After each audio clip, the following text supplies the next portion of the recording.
नमस्कार मित्रांनो, आजच्या व्हिडिओमध्ये आपण जाणून घेणार आहोत कारगिल विजय दिवसाबद्दल। कारगिल विजय दिवस म्हणून 26 जुलै हा भारतीय सैन्यासाठी शौर्याचा दिवस। याच दिवशी कारगिल युद्धात भारताने आपल्या विजयाचा ध्वज फडकावला होता। हा दिवस कारगिल विजय दिवस म्हणून साजरा केला जातो। कारगिल हे लहान शहर असून जम्मू आणि काश्मीरची राजधानी श्रीनगर पासून 205 किलोमीटर अंतरावर आहे। हे शहर पाक व्याप्त काश्मीरच्या नियंत्रण रेषेपासून जवळ आहे। कारगिलमध्ये काश्मीरमधील इतर ठिकाणांसारखे हवामान उन्हाळा हा सौम्य कडक तर हिवाळा अतिशय कडाक्याची थंडी असते व तापमान उणे 40 अंश सेल्सिअस पर्यंतही उतरू शकते। 26 जुलै 1999 या दिवशी भारताने कारगिल युद्धात विजय मिळवला। राष्ट्रीय महामार्ग लेह ते श्रीनगर या रस्त्यावर कारगिल वसलेले आहे। कारगिलचे युद्ध होण्याचे प्रमुख कारण हाच रस्ता।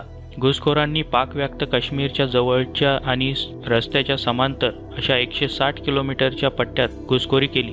लष्कराच्या अनेक चौक्या या भागात आहेत। त्यातील काही चौक्या समुद्र सपाटीपासून 5000 मीटर पेक्षाही अधिक उंचीवर आहेत। नुसतेच कारगिल नव्हे तर आग्नेयेकडील द्रास व नैऋत्येकडील मश्को खोऱ्यातील तसेच बटालिक विभागातील चौक्यावरही घुसखोरी झाली। कडक हिवाळ्यातील महिन्यांमध्ये मनुष्यहानी कमी व्हावी म्हणून अति उंचीवरील चौक्या रिकाम्या करायचा प्रघात भारत व पाकिस्तान हे दोघेही पाळत। हवामान पुन्हा ठीकठाक झाल्यानंतर दोन्ही बाजूंचे सैन्य आपापल्या चौक्यांमध्ये परतून संरक्षणाची जबाबदारी घेत असे। फेब्रुवारी इसवी सन 1999 मध्ये पाकिस्तानी लष्कराने कडक हिवाळ्यातच भारतीय चौक्यांचा ताबा घेणे आरंभले। त्यामुळे कारगिलचे युद्ध भडकण्यास ठिणगी पडली। चौक्यांचा ताबा घेतल्या गेल्याने राष्ट्रीय महामार्ग NH-1 हा पाकिस्तानी तोफगोळ्यांच्या आणखी जवळच्या टप्प्यात आला। तसेच उंचावरील चौक्यांचा ताबा घुसखोरांकडे गेल्याने त्यांना उतारावरील चौक्यांवर नियंत्रण ठेवणे सोपे गेले।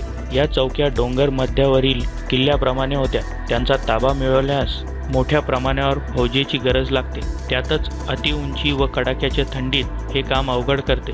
कारगिल युद्धातील प्रमुख घडामोडी 1999 मध्ये कारगिलमध्ये पाकिस्तानी सैन्याने केलेली घुसखोरी रोखण्यासाठी आणि त्यांनी काबीज केलेला प्रदेश पुन्हा ताब्यात घेण्यासाठी भारताने ऑपरेशन विजयची सुरुवात केली। टीव्हीवरून देशाने पाहिलेले कारगिल युद्ध हे पहिलेच युद्ध ठरले। मे 1999 मध्ये भारतीय हवाई दलाने कारगिलमधील पाकिस्तानी सैन्याच्या छावणीवर हवाई हल्ले सुरू केले। श्रीनगर, अवंतीपूर आणि आदमपूर एअरबेस वरून MiG-21, MiG-23, MiG-27, Jaguar, mirage 2000 या लढाक पाकिस्तानी तळांवर बॉम्ब हल्ले केले। पंतप्रधान अटल बिहारी वाजपेयी यांनी कारगिलमध्ये युद्धसदृश्य परिस्थिती असल्याची माहिती दिली। अमेरिकेचे राष्ट्राध्यक्ष बिल क्लिंटन यांनी पाकिस्तानच्या पंतप्रधानांना कारगिलमधून सैन्य मागे घेण्याची विनंती केली।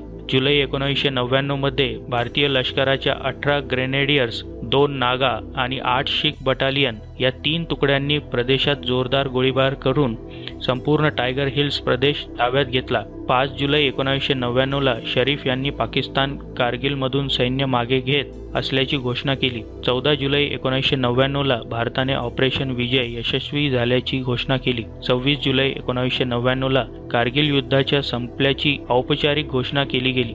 या युद्धामध्ये 527 भारतीयांना प्राण गमवावे लागले तर पाकिस्तानमधील मृतांचा आकडा 450 इतका होता। भारतीय सुरक्षा दलातील एकूण 97 जणांना कारगिल युद्धातील कामगिरीसाठी सन्मानित करण्यात आले।